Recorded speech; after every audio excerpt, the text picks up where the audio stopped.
Hola, buenos días, buenas tardes, buenas noches. Muchísimas gracias por estar acá escuchando el episodio número 81 de La Huella OVNI. Este espacio que creamos entre todos para hacernos preguntas y buscar respuestas a esas preguntas. No casarnos con verdades absolutas, buscar pequeños indicios, buscar formas, buscar conocimiento de personas que sepan para que cada uno pueda tomar sus propias decisiones. ¿Sobre qué? Sobre el fenómeno ovni, sobre lo que ocurre en las estrellas, preguntarnos si hay vida extraterrestre inteligente, si hay vida extraterrestre, si nos visitan, si nos han visitado, si tienen que ver con la formación de nuestra civilización, si desde las estrellas hay alguien mirándonos. Tantas preguntas que no tienen respuesta y ojalá entre todos logremos construir alguna vez una verdad. Mientras tanto, hacemos eso, nos hacemos preguntas y buscamos pequeñas respuestas que eslabón a eslabón, ladrillo a ladrillo, puedan ir construyendo esta cadena, este muro que nos ayude a entender qué es lo que ocurre más allá de lo que conocemos. Gracias por estar, como les decía, mi nombre es Jorge Luis Zuckdorf, a mí me encuentran en redes, en Instagram soy @JorgeLuisSoficial, en Twitter soy @JorgeLuisS_77 y como siempre ahí me mandan mensajes privados, preguntas, audios, todo lo que quieran que siga formando parte de este espacio en el cual ustedes son la columna vertebral, la carne, la estructura, lo son todo. Si no, también pueden escribirme a mi mail, que es lashistoriasdegeorge@gmail.com. Las historias de George se escribe @gmail.com. Bueno, la semana pasada empezamos, les sigo debiendo algo que, como esta entrevista también es larga, lo voy a seguir prometiendo, que es mi opinión sobre alienígenas ancestrales. Gracias por estar acompañando los capítulos especiales con los entrevistados de alienígenas. Gracias por todos los mensajes a quienes me vieron participar de la serie en History Channel. Y bueno, como les decía, perdonen, la semana pasada empezamos con una entrevista muy larga y muy interesante con un militar peruano, con más que un militar, un piloto peruano, una persona con mucho conocimiento, con mucha experiencia, y que la vida lo dejó en un lugar donde fue testigo del caso más importante de Perú y uno de los casos más importantes, creo yo, del mundo, que es el caso La Joya, y también lo puso como la primera cabeza de la oficina de investigación del fenómeno ovni que tuvo el país de Perú. Así que dejamos la entrevista en la mitad y hoy tenemos la segunda parte de la entrevista con el comandante retirado Julio Chamorro. Bueno, vamos a la entrevista. ¿Por qué pensás que sobre Lima hay tantos avistamientos? ¿Cuál es tu conclusión de eso? Mira, Jorge, sobre Lima tenemos varias áreas que podríamos denominar más calientes. ¿Ya? Los fenómenos se han presentado sobre el cielo de Lima y lo ha visto todo el mundo. Pero específicamente sobre puntos, como por ejemplo al sur de Lima hay una zona en la costa, pero a partir de ahí sube hacia la cordillera y se queda por un desierto, que es la zona de... La zona se denomina Chilca, ¿ya? Está a unos 50, 60 kilómetros de Lima, ¿ya?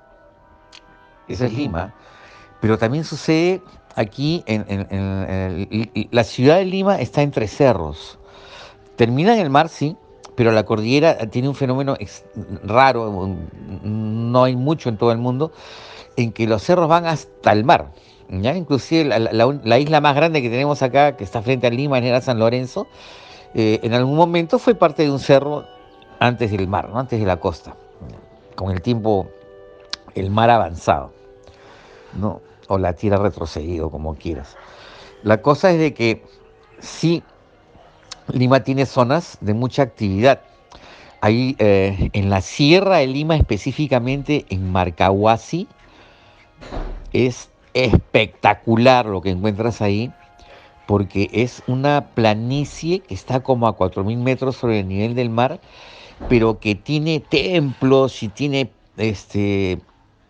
tumbas y toda una historia, pero que se basa en su relación con visitas extraterrestres. Es loquísimo, ¿no? Hay un científico que dedicó mucho tiempo a estudiarlo, que es el señor, el doctor Rousseau, ¿no? Así se apellida, inclusive tiene una cabaña ahí que todo el mundo la usa, eh, mucho frío, pero tiene esculturas enormes, tiene lagunas, es realmente precioso.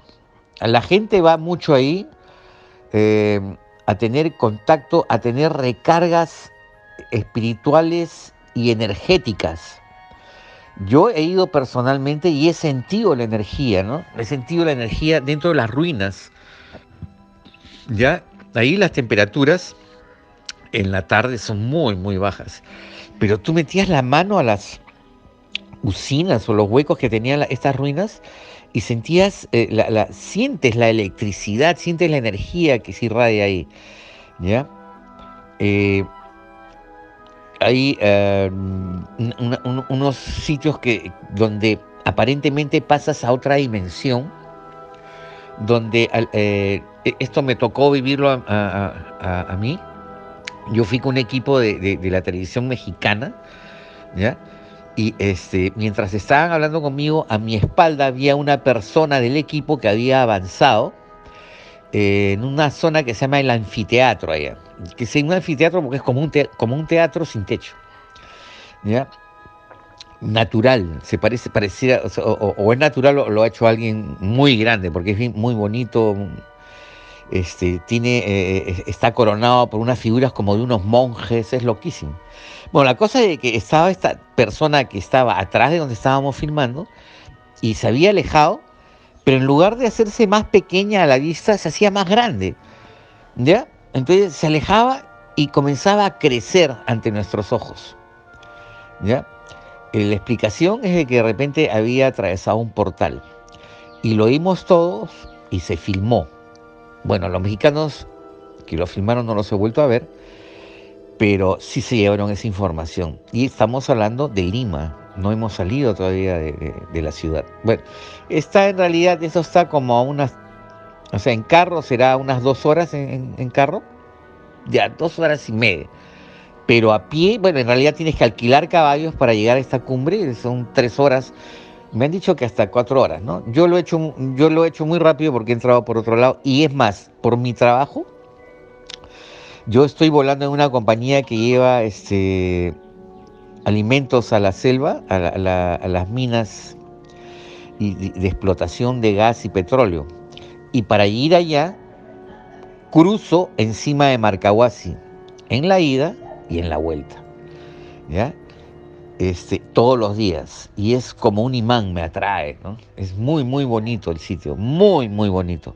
Si quieres te mando fotos, que he tomado muchas desde el avión, ¿ya? Este, y bueno, además te menciono de 2 sitios muy importantes, hay otros sitios más, hay cuevas, hay mucho desierto acá, muchas playas. Y no es solo Lima, es todo el Perú. Y a veces hemos llegado a conclusiones, no oficiales, ¿no? Pero sí te puedo decir a que hay zonas donde hay más avistamientos y están relacionadas a fuentes de energía o a culturas que han existido mucho tiempo atrás, ¿no? Esto que te conté, la ciudad perdida, ocurre en una zona donde hay mucho cobre y también oro, ahí en el sur del Perú, ¿no? Está relacionado a veces, ¿no? Entonces, si la pregunta es ¿por qué sucede tanto por acá? Quizá sea porque aquí está lo que ellos buscan, quizá sea porque aquí la espiritualidad es atractiva, sino las líneas de Nazca, ¿no? Simplemente, ¿no? Ponte a pensar, ¿qué hacen ahí? ¿Quién las hizo, no? Y sobre eso, en la época de la oficina, eh, hemos encontrado teorías variadas, interesantes todas, ¿no? Una que me gustaba era la teoría de la paradoja, ¿no? Que decía de que lo que para nosotros es historia aún no ha ocurrido. O sea, es posible que la persona que vaya a hacer las líneas de Nazca aún no haya nacido, va a nacer en el tiempo más adelante y va a tener que regresar en el tiempo para dejarnos un mensaje que debemos encontrar en el interín. Esa teoría era media complicada, pero muy interesante, ¿no? Y así, no hay día en que yo viva acá en esta ciudad, en este país, en mi trabajo, en que no haya algo relacionado a estas actividades. ¿Por qué es importante que oficialmente los gobiernos investiguen y analicen cada uno de los incidentes ovnis? Bueno, ¿qué determina si un testimonio es necesario investigar o no? Eh, Como te digo, hay dos partes que nos interesan en la oficina, ¿no? Una parte es la relacionada a la seguridad y a la soberanía, ¿no? Y la otra parte es la relacionada a, a la humanidad en sí, ¿no? A todo lo demás, ¿no? Entonces, eh, hay métodos para clasificar la información o el dato. Porque cuando el dato no está procesado, es simplemente eso, un dato. Cuando ya está procesado, se convierte en información. Ahora, ¿cómo se procesa? Lo primero que se hace es calificar a la fuente, ¿verdad? A la fuente le puedes decir, dar, por decir, este dato lo ha traído una fuente del clase A1, ¿ya? O sea, que está en el top. Este ha dicho la verdad de todas maneras. O de repente, ¿y quién es la fuente? No, estamos hablando de un C6, ¿no? O sea, no, más es mentira de lo que dice que verdad, ¿no? O de repente es muy, muy fabuloso como para que sea verdad, ¿no? No está dentro de los parámetros de lo que se pueda creer. Eso es lo que se empieza a hacer ante un testimonio. Si el testimonio, por ejemplo, te dice una llamada telefónica, mire señor, yo estoy parado frente a la costa de Lima, estoy frente al mar en Lima. Son las 8 de la noche y estoy viendo una extraña luz sobre el mar, pero no en el agua, sino encima, sobrevolando el mar, muy rápido para hacer un barco y muy lento para hacer un avión. Pero sí está positivamente encima del mar y estoy viendo la luz. Bueno, se le pregunta por datos extra, ¿no? Hora, ubicación, hacia dónde va esa luz, de dónde viene, qué altura estima él que tiene. Entonces, se hace lo primero que hay que hacer, que es la correlación de planes de vuelo. Entonces, suponiendo que esto haya sucedido en Larcomar. Larcomar es una zona en Lima que es dentro de la ciudad y está frente al mar. Y es un centro comercial además. Entonces ha sido en Larcomar a las 8 de la noche, el 23 de octubre. Ya, 8 de la noche, o del 22, o de ayer, 22 de octubre.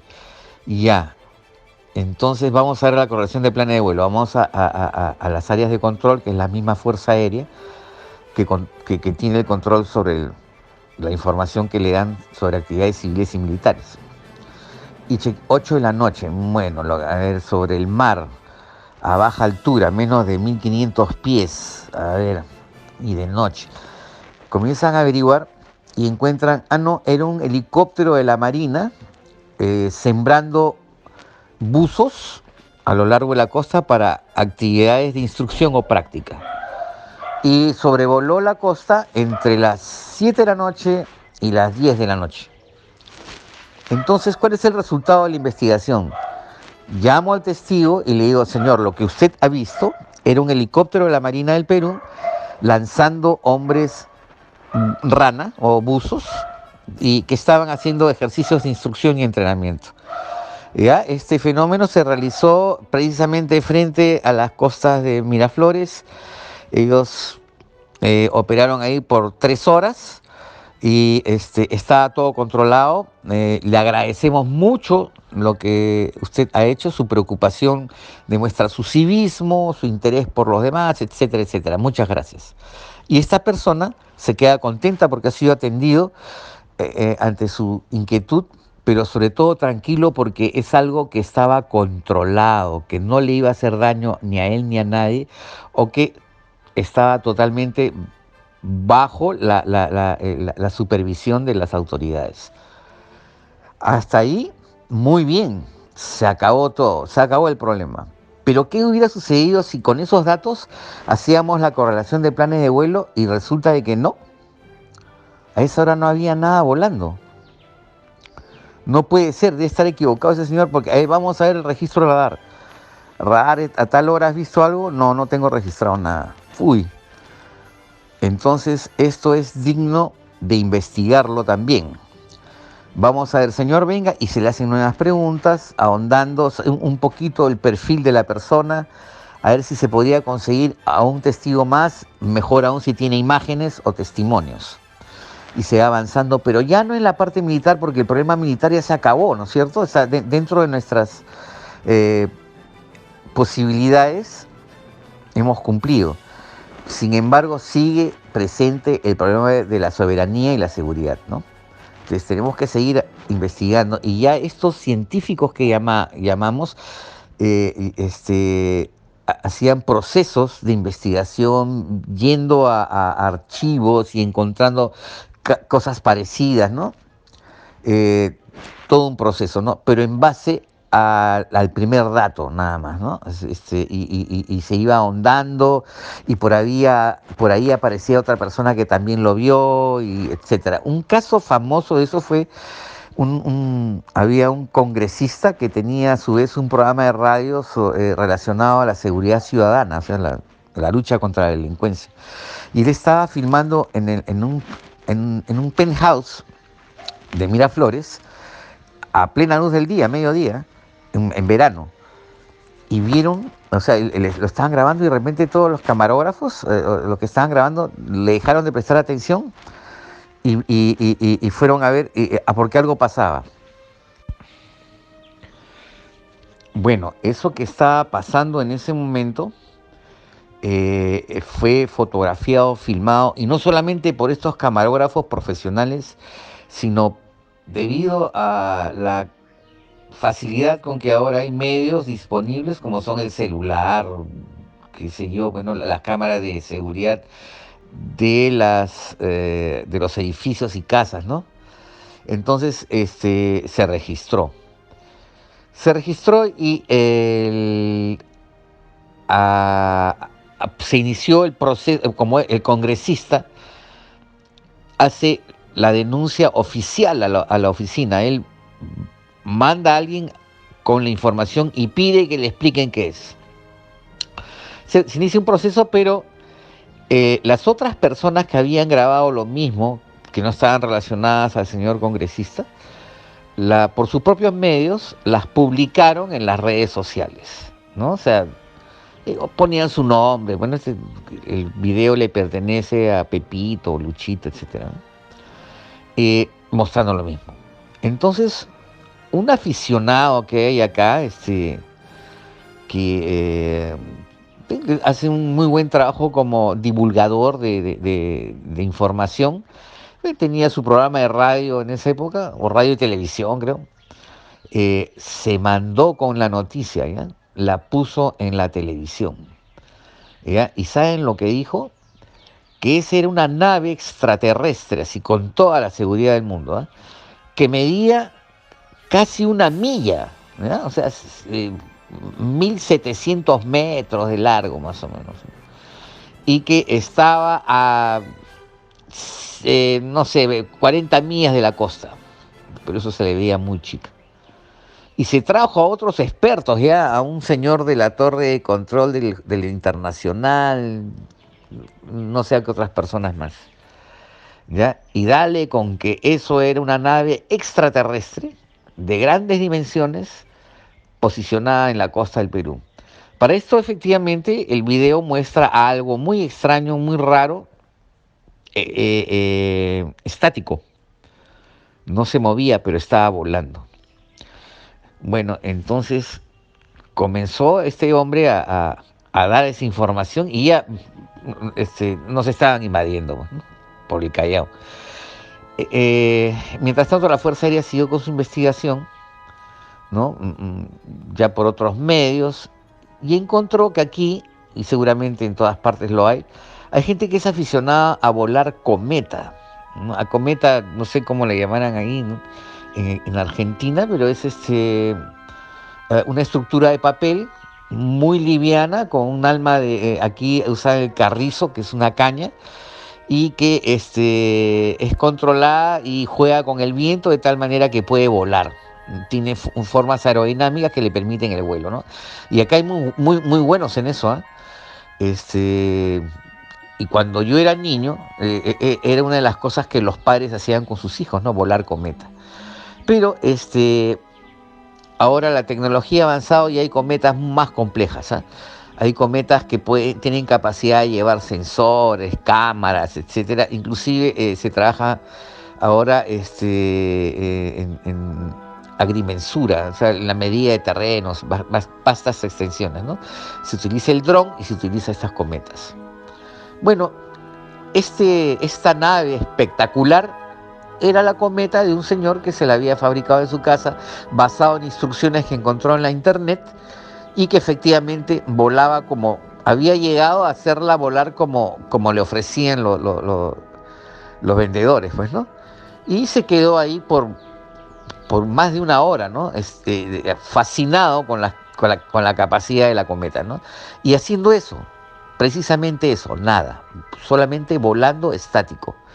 Lo cual es difícil, ¿eh? Si ustedes han volado cometa, mantener a una cometa estática es un poco complicado, porque es muy frágil a los vientos, ¿no? Pero esta era tan grande, yo calculo que 3 metros por 3 metros, una cosa así. Ahora, ¿por qué? Porque se llegó a encontrar al dueño de la cometa, ¿ya? Que fue y nos enseñó la cometa, y en la oficina fabricamos una exactamente igual y llamamos a personas que se dedican a este hobby. Ya nos ayudaron, armamos la cometa y repetimos el fenómeno. Por lo tanto, ya al ser repetible, ya no se convierte en un misterio, pues, ¿no? Y se demostró que el extraño avistamiento al mediodía hecho por el congresista, con bastantes testigos aparte de él y su equipo, no era una nave espectacular, sino un cometa de 3 metros por 3 metros. ¿Mm? Eso es algo que se investigó acá y que lo puedes encontrar en internet, ¿no? Se usó bastantes medios, se puso drones. Hay personas que hicieron un muy buen trabajo en la oficina, un muy buen trabajo, y repitieron el hecho, ¿no? Eh, lamentablemente, ¿no? Esta persona, este aficionado que tiene su programa de radio y televisión, bueno, se había equivocado, pues, ¿no? Seguramente con muy buena intención, ¿no? Pero era mentira lo que estaba diciendo, ¿no? Entonces, ese tipo de cosas que han sucedido en la oficina, ¿no? ¿Cuál es el criterio para que una oficina oficial tome un caso en particular, un incidente en particular y decida investigarlo? ¿Qué pienso que son los ovnis? Eh, hay eh, técnicamente 3 opciones de qué cosas son los ovnis. El ovni básicamente es un objeto volador no identificado, pero nos preocupa saber qué es, para no llamarlo no identificado. Entonces, con un profesor en la Escuela Superior de Guerra Aérea, un profesor de filosofía, llegamos a la conclusión de que había 3 opciones. La opción 1 era que era tecnología local, no compartida, utilizada por un tercero para sacar provecho de nuestras posibilidades junto con información a su favor y en contra nuestra. Opción 2, es tecnología local, pero adquirida desde otra fuente no terrestre, ¿ya? Por algún medio que ha permitido desarrollar un equipo que no es compartido, pero que es usado en contra de nosotros y a favor de su dueño, ¿no? Y la tercera opción es que simplemente no es una nave local, no está operada por nadie de nuestra patria o nuestro planeta, de nuestra casa, que es la Tierra, y que es extraterrestre, de la cual no sabemos ni sus intenciones, ni su origen, ni su tiempo, ni nada, ¿no? Es por eso que se convierte en interesante de investigar. Y estamos llegando a un momento de la investigación en que ya no es importante el hecho en sí, porque el hecho es demostrable, tiene historicidad, etcétera, sino ya tenemos que ir un poco más lejos, a ver, de preocuparnos de que qué hacen acá, qué quieren, y especialmente si son amigables o no, si tenemos que tener cuidado o tenemos que recibirlos con los brazos abiertos, ¿no? A lo largo de la historia, las culturas que han conquistado a otra han sido ganadoras, mientras que la cultura conquistada ha sido perdedora. Si no, pregunten a los incas. Habría que pensar en eso. Habría que pensar en protocolos para afrontar el cercano, porque estoy seguro que es muy cercano, momento del contacto, que va a ser en cualquier momento. Lamentablemente en cualquier momento mi ventana es ancha, pero no te puedo decir que este año o en los próximos 5, o podría ser esta misma noche, o podría ser que ya sucedió, pero el contacto es una realidad y tenemos que estar listos a afrontarlo en varias formas, ¿no? Porque la información que ellos traigan puede cambiar la que nosotros manejamos con respecto a nosotros mismos, ¿no? Entonces tenemos que estar listos a comprenderlo, listos a manejarlo. Entonces, eso es lo que la razón de la preocupación y la razón de que tengamos que pensar en quién son, ¿no? Si fuéramos tan egoístas de pensar que somos los únicos que habitamos el vasto universo, creo que estaríamos mal, ¿no? Hay que tener un poco de sentido común para ver que esto es tan grande que no podemos ser los únicos, ¿no? Ni tampoco que seamos a los que mejor le ha ido o al que peor, ¿no? Debe haber más adelantados, debe haber mejores que nosotros y realmente hay atrás de nosotros también, ¿no? No sé, puede ser cualquier cosa y eso es agradable de pensar y eso motiva a cualquiera a preocuparse por este tema. ¿Qué pensás vos que son los ovnis? Para mí, Jorge, ha sido un honor y un honor que además está lleno de placer el poder compartir y conversar. Eh, por supuesto que me interesaría tener contacto con cualquiera que tenga interés en este tema en la misma forma que lo tengo yo, que tenga un dato que yo no conozca, que me pueda orientar para saber más, que me pueda decir esto que has dicho podría ser por esto otro. Mira, te dejo mi correo electrónico. Es jchamorro2006@hotmail.com. Si nos comunicamos por ahí con cualquiera que tenga que interés, ya yo le doy mi WhatsApp, ¿no? Y podemos entrar a tener un intercambio de información fluido. Hay muchas personas interesadas en este tema.